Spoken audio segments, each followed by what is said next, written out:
Olá, investidores! Bem-vindos a mais um vídeo. Esse vídeo eu queria trazer um pouco a minha visão sobre as eleições e o que deve acontecer com a Bolsa, qual que deve ser o comportamento do investidor, tá? Antes de começar o vídeo, se você caiu aqui de paraquedas e não conhece o canal de status, se inscreve no canal, acompanha mais os nossos vídeos, o nosso conteúdo, deixa um like nesse vídeo, compartilha com seus amigos que também podem estar nervosos depois do PT ganhar essa eleição. Quero tranquilizar vocês, trazer um pouco sobre a minha visão, sobre o que eu acho que pode acontecer e qual que é o comportamento correto dos investidores, tá? Para começar, o que está acontecendo? Acho que todo mundo já sabe, mas o Lula ganhou a eleição e com isso ele deve assumir dia 1º de janeiro de 2023 como presidente do Brasil, né? E por que que isso tá tão em voga no mercado? Por que que isso pode balançar tanto as coisas por aqui?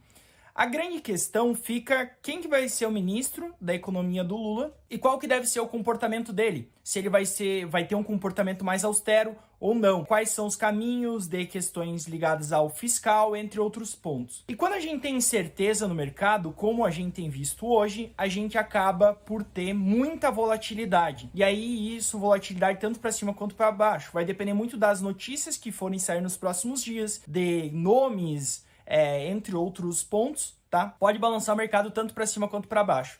Quando a gente pega as principais empresas que vêm sofrendo, é nítido que o maior choque estão nas estatais, porque o controle delas pertence ao Estado e em breve o Estado está mudando de mãos, né? E até, só para vocês terem uma ideia, as estatais representam 17, um pouquinho mais de 17% do Ibovespa. Então ela tem um componente bastante significativo dentro de todo o mercado, né? Dito isso, a gente acaba por ver, e geralmente acontece isso, um comportamento de manada. O que você quer falar com isso, João? Basicamente, todos os investidores fogem ou todos os investidores caminham para o mesmo lugar, né?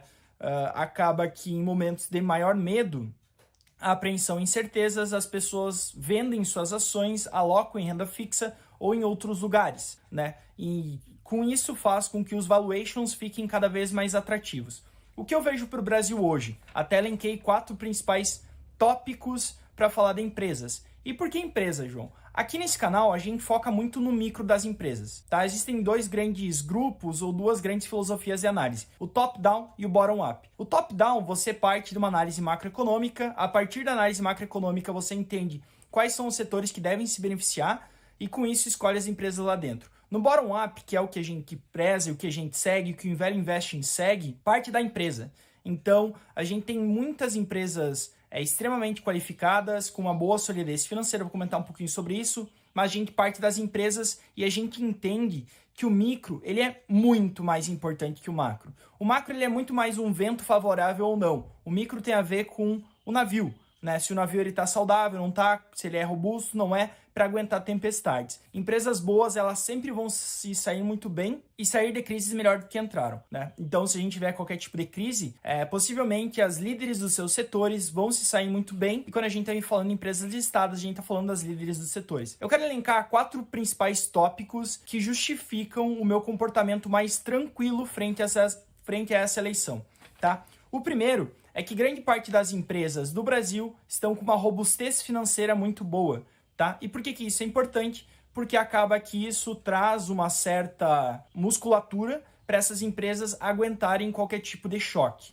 Segundo ponto é que essas empresas elas estão tendo resultados muito bons, tá? As empresas estão indo muito bem. A gente vivenciou no Brasil no último ano uma inflação bastante elevada, né, de duplo dígito.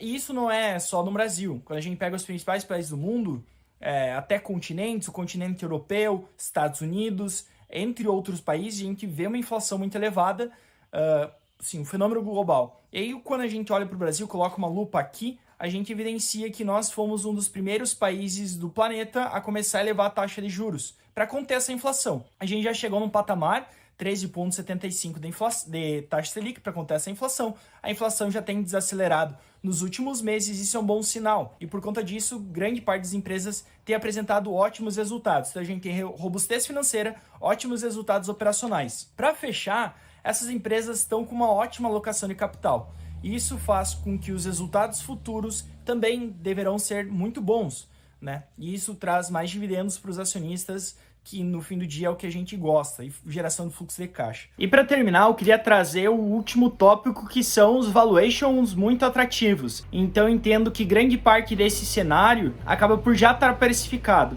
E quando a gente está falando de cenários precificados, estou falando de empresas muito descontadas frente ao seu valor real, frente à sua capacidade real de gerar caixa.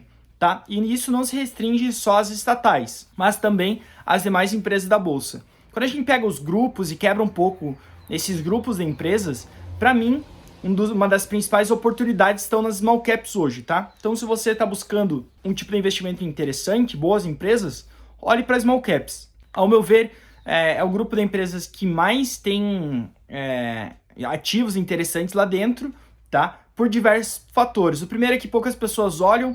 O segundo é que em momentos de imprevisibilidade, as small caps, por ter uma baixa liquidez, acabam por sofrer muito, que os investidores não querem empresas de baixa liquidez, e eles dão um prêmio por empresas com alta liquidez, as chamadas blue chips, tá? E até é interessante vocês verem o desempenho das blue chips ao longo desse ano. Foi muito superior ao desempenho das small caps, o que historicamente não acontece. As small caps são um grupo de ações que mais se valorizam frente aos demais. Então vejo também um momento com valuations muito interessantes. Recomendaria a vocês a ter calma, tá? Até trouxe aqui uma frase do Buffett que ele escreveu na carta de 94, onde ele comentou sobre essa questão política. Até fiz um post hoje lá no meu Instagram sobre isso, tá? Que acaba que o medo, ele é o inimigo dos modistas, mas o aliado dos fundamentalistas. Aqui, a gente é uma comunidade composta por fundamentalistas, entendo que esse é o momento de separar o joio do trigo e aproveitar as grandes oportunidades, tá certo? Quero saber de você, concorda ou não? Deixa nos comentários, vou ler todos eles. Se inscreve no canal se você ainda não é inscrito